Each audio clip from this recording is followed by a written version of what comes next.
тамоми сол зиёда раиси кумитаи ҳолатҳои фавқулодда ва мудофиаи гражданӣ аз афзоиши ҷиддии офатҳои табиӣ дар тоҷикистон хабар дод. ӯ дар нишасти хабарии ин ниҳод гуфт, дар 6 моҳи соли ҷорӣ дар кишвар 741 офати табиӣ сабт шуд, ки нисбат ба соли гузашта 519 ҳодиса бештар будааст.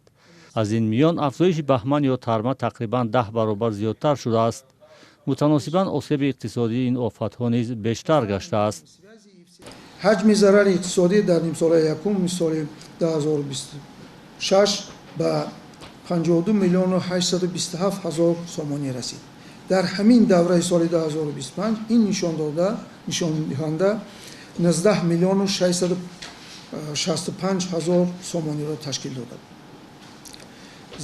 зарар 33 миллиону 162 ҳазор сомонӣ зиёд шуд.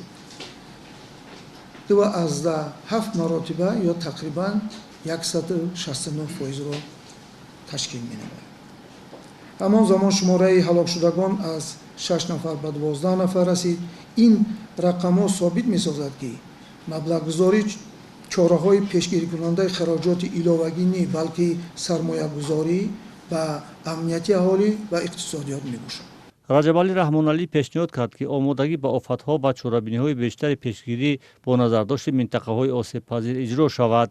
ин дар ҳолест, ки бо вуҷуди соҳилбандӣ ва поксозии селраҳҳо обхезӣ боз ҳам ба садҳо нафар зарба зад ва талафоти ҷонӣ низ дошт.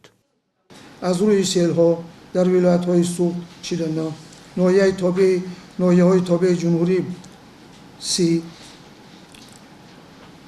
вилояти мухтори кӯҳӣ Бадахшон 24 ва вилояти Халтон 20 ҳолат ба қайд гирифта шуд. чораҳои пешгирикунанда бояд бо назардошти хусусияти ҳар минтақа амалӣ шавад. дар ноҳияҳои кӯҳӣ пешгирии тармаю сангрезӣ, дар минтақаҳои селхез тоза кардани маҷроҳо, мустаҳкам намудани соҳилҳо ва омодасозии аҳолӣ мебошад. дар тоҷикистон ҳар сол садҳо миллион сомонӣ барои пешгирӣ аз осеби офатҳои табиӣ ва омода кардани аҳолӣ ба мавридҳои фавқулодда сарф мешавад.